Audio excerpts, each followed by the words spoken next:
వేములవాడ పట్టణాన్ని అన్ని రంగాల్లో సమగ్రంగా అభివృద్ధి చేయడమే లక్ష్యంగా మున్సిపల్ యంత్రాంగం ప్రత్యేక చర్యలు చేపట్టింది.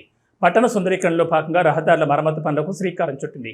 పట్టణంలోని శివ వైన్స్ నుంచి సుభాష్ నగర్ 2వ బైపాస్ రోడ్ వరకు పూర్తిగా గుంతలమయంగా మారిన రహదారి పునరుద్ధరణ పనులను వేములవాడ పట్టణ మున్సిపల్ చైర్మన్ పులకం రాజు మంగళవారం మున్సిపల్ కమిషనర్తో కలిసి ఆయన క్షేత్రస్థాయిలో పనుల నాణ్యతను తనిఖీ చేశారు.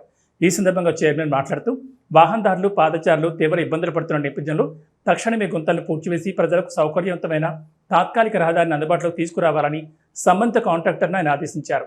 పనుల్లో ఎలాంటి జాప్యం జరగకుండా వేగవంతం చేయాలని స్పష్టం చేశారు. రాబోయే కొద్ది రోజుల్లోనే ఇదే రహదారిపై శాశ్వత ప్రాతిపదికన తారు రోడ్డు నిర్మాణ పనులను పూర్తి చేస్తామని చైర్మన్ వెల్లడించారు.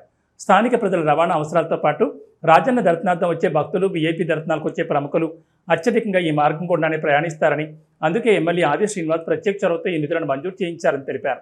మున్సిపల్ యంత్రాంగం, ప్రజాప్రతినిధుల సమన్వయంతో వేములవాడ పట్టణాన్ని ఆదర్శవంతంగా తీర్చిదిద్దామని, సుందరీకరణ పనులకు ప్రజలంతా సహకరించాలని ఆయన కోరారు. ఈ కార్యక్రమంలో మున్సిపల్ అధికారులు, స్థానిక నాయకులు పాల్గొన్నారు.